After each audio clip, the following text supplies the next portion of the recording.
All right, so good morning. Happy Monday. It's June 7th. Like I said, it's the first day of the first week of summer break, and kids are home and out and about, and it's going to be hot. Let's start off with our daily pledge. Today is a new day. I'm ready to be the best me I can be. I will listen so I can learn. I will try hard so my brain can grow. I will not give up. I can learn anything I put my mind to. So today is a new day. It's a new week. It's going to be a hot week, but we're going to make it through. We'll be okay. Drink lots of water. Stay in the cool air. Try to get your stuff done like early morning. So that way when it's 900 degrees at 4 o'clock in the afternoon, you don't got to worry about it. Where are you at on a scale of 1 to 10? How are you feeling?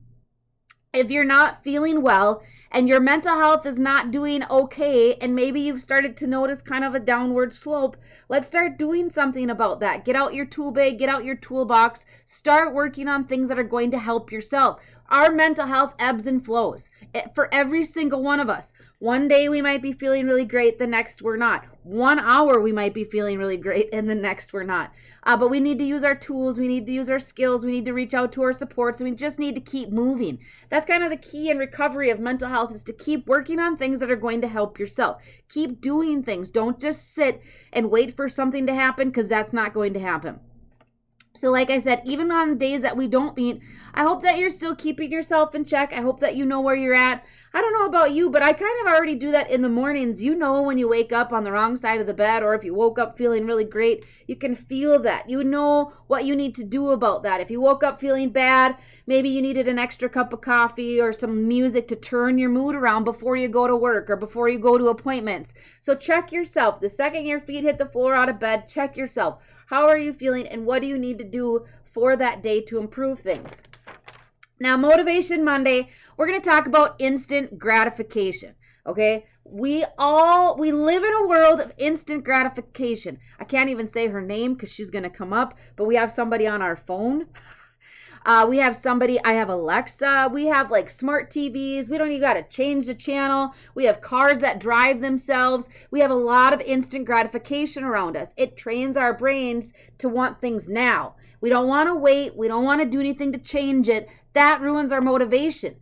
We can't just ask you-know-who on your phone to do something. Hey, help me lose 20 pounds by tomorrow. Not possible. But our brains are starting to become wired that way, to that instant gratification. So before I get to my little handouts, I found a few quotes that I really liked. First and foremost, it says, this talks about mindset, and this kind of went with motivation. Ships don't sink because of the water around them.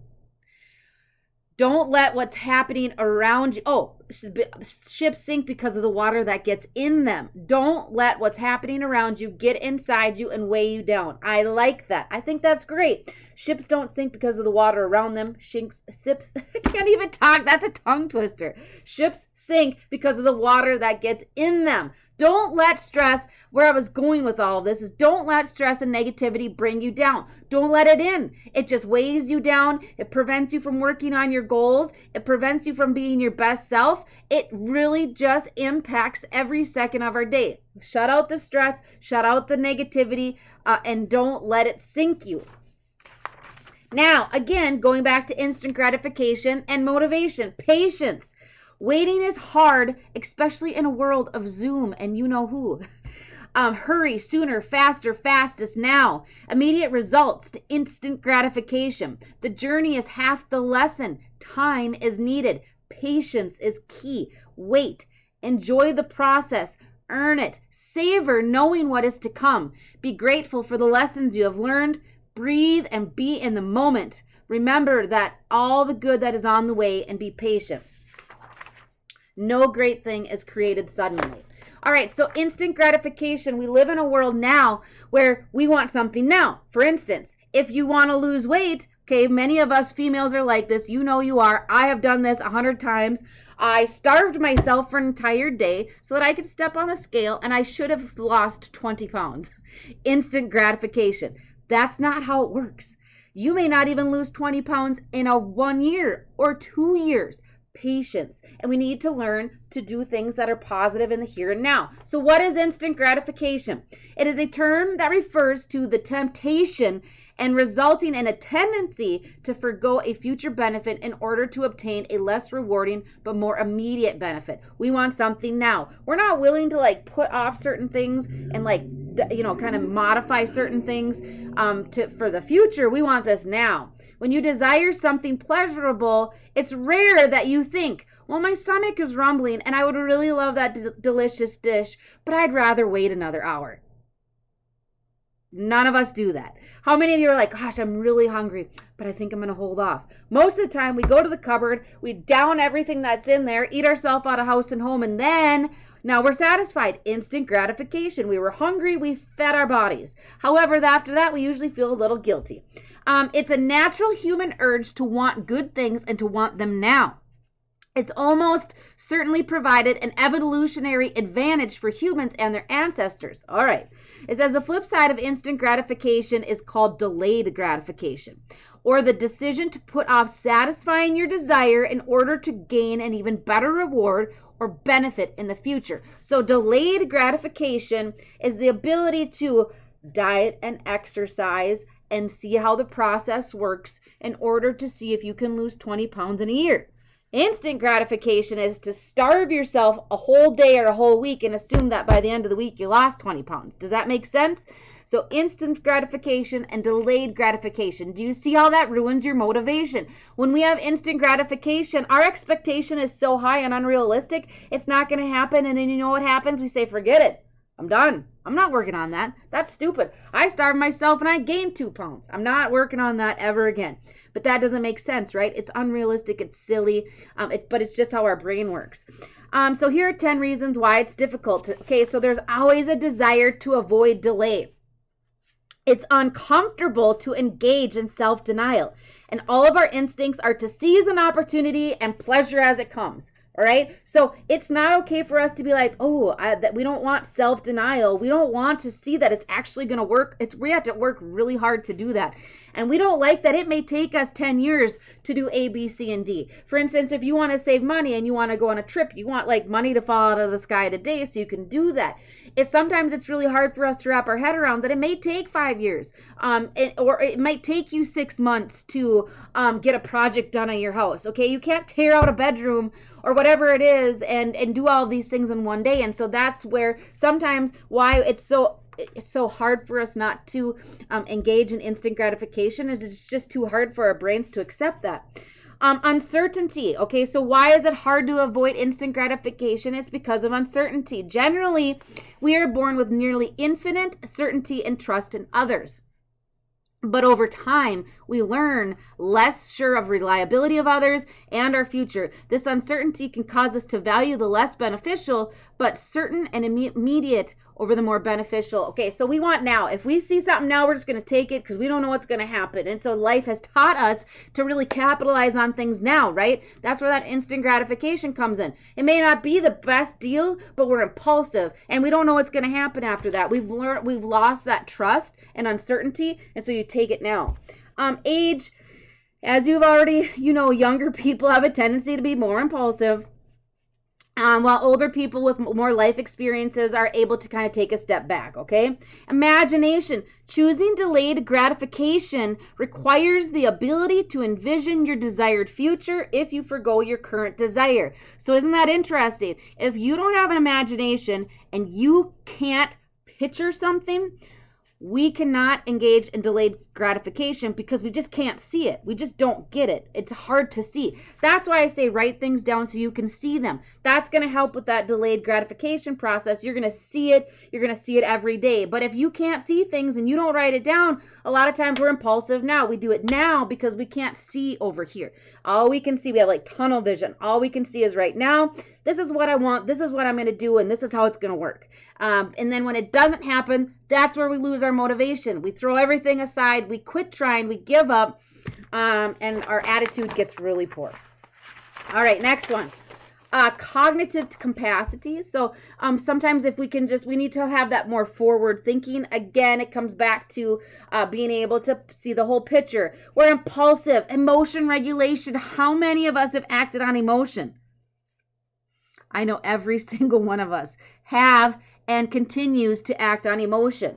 Mood. Even those with healthy emotion regulation can be led astray by their current mood. We all experience bad moods, boredom, impatience, all which serve to make immediate desires that much more desirable. So if you are bored and your mood is like, I am just tired of this and I want change now and I want to do this now, you do that without thinking about the future.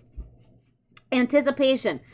Finally, the experience of anticipation can influence our decisions for delayed gratification or seek immediately in other directions. Humans generally like to anticipate positive things and dislike the anticipation of negative things. So what this is telling us is that you're going to do it now because you just want to know the end result. You want to know what's going to happen. But that's not necessarily always a good thing either, because what happens, we forget about the consequences. We forget about the problems. We forget that with that instant gratification, it really doesn't have any sort of desirable outcome for the future. There's where your motivation goes kaput. So here's some examples, they say, of instant gratification. The urge, I like how they say this like so professionally, the urge to indulge in a high-calorie treat instead of a snack that will contribute to your good health. So what they're telling you is the one day that you have the munchies and you're super starving to death and you're hungry and you want to eat that bag of chips, you're going to eat that whole bag of chips rather than take a step back, maybe make a healthy snack. How many of us done that? We just don't care. We're hungry now and we're just going to eat junk. The desire to hit snooze instead of getting up early. How many of us hit snooze 14 times today? Okay. Instant gratification. I just want to sleep. I just want to sleep even more. And I'm just going to keep on sleeping. Let's see here. The desire to buy a new car that will require high interest loan instead of waiting it until you've saved money. Some of us go out and just buy things because it's fun and I want it now and this is great and I can, instead of waiting until they have the money to do it, and so on. So how are we going to overcome instant gratification? What are you going to do to help yourself? That's going to improve your motivation. It's going to keep you moving in the right direction. It's going to help you see your goals. It's going to help you work on your mental health. Empathize. So here we go. Here we go. These are some easy ways they say of how we're going to prevent instant gratification. We're going to empathize with our future self. Before making a decision between instant and delayed gratification, take a moment to think about your future mental state. If you opt for instant gratification, how will your future self feel? Will she be happy with the decision that you made, or will she wish that you would have opted for delayed gratification? So it's about taking a step back. It's kind of like those pros and cons lists. We need to weigh them out. If we do this now, what's going to look like in the future? However, if I hold off, am I going to be more happy? Am I going to be happier with the results in the future? However, if I get that tattoo now, how many of us were 18 in high school? Everybody was getting a tattoo because it was super cool, and everybody was getting like a tattoo of a butterfly. And so you needed to go do that now too because you needed to fit in. And now you're 40 years old and you're like, why did I get that tattoo of a butterfly? Right? It comes back to, it's a silly example, but I think a lot of people can relate to that. It's not even just about a tattoo, but many of us did certain things because it was what, we needed to do, we wanted to do, it was a cool thing to do. And now in your older years, you're like, gosh, that was silly. But now you can't change it. So empathize with your future self. The next time you feel impulsive or you're looking for that instant gratification, think about your future self. What is she going to think? Is she going to be really impressed with me? Because chances are she is not. She's going to go back and tell that young self, don't do it. That is stupid. The next one is pre-commitment. One of the best ways to protect yourself from temptation of instant gratification is to make decisions beforehand. If you have set some of your important decisions up on the shelf, go back through them, kind of backtrack, write things down. You should always usually write things down. I think that helps us see things. It helps us process things. Write it down. Think about it. Give it some time. Set it aside. You really have to make a conscious decision to stop. Okay? When you are looking at what's going on in front of you and you're really feeling impulsive and you really want that instant gratification, sometimes you have to keep repeating to yourself, stop, stop, just stop. Take a deep breath, take a step back. I need to think about how this is going to impact me all the way down the road. They say break down big goals into small ones, more manageable chunks. Big goals are fun to set, and they can be motivating, but they can also be overwhelming. And you want to decide something instant and easy gratification, just stop. When you think about going to college, okay, you want like the 1 year plan because it's going to be faster. And then when you realize that college is going to be 6 years, you throw your goals aside. And so sometimes we just need to break it up. Remember, we've talked about SMART goals: specific, measurable, attainable, realistic, and time sensitive. Break them down into smaller ones, as small as you can. Maybe your goal is, I always use the weight one because it's just the easiest one to think about. We're always worried about what we look like and losing weight. Trust me, I get it. But instead of trying to lose 20 pounds in a week, make it a goal that you're going to lose 20 pounds in a year. And your goal is to try and lose 2 pounds a month. Whatever it may be, break them down into smaller goals. That instant gratification is not going to be helpful. And honestly, if you quit eating and say you do lose 20 pounds in a week or two because you quit eating, A, it's not healthy, and B, the second you start eating again, it's all going to come back on. So it may have given you that instant gratification in your brain, but it's not good for you and it's not going to last, all right? So when you give your future self some consideration, make important decisions ahead of time, split your goals into, and really just try to pay attention and tell yourself stop. So instant gratification, we may like that. That's the world we live in, but it's not okay. It's not helpful. It's not going to help us manage our goals. And unfortunately, it's also going to make us throw things aside, and it's going to ruin our motivation. And that's what we're coming back to, Motivation Monday. Instant gratification. We need to think delayed gratification. Take a step back, write it down, think about it, process it, write down some steps, and really train your brain to just stop. Quit asking who, she's on your phone, how to do things. Do it yourself. Figure it out. We just have to start putting little steps in our day that are going to help us improve our brain power to have delayed gratification, think about things, and in the end, you're going to be happier that you did that. So, happy Monday. I hope that you have an amazing week. Remember, think about this now today, your instant gratification. How easy is it to just want something now? We have a lot of access to that, but don't do that. Think about yourself and your motivation and writing things down. Drink lots of water. It's really hot out. Stay cool, and I'll see you tomorrow morning.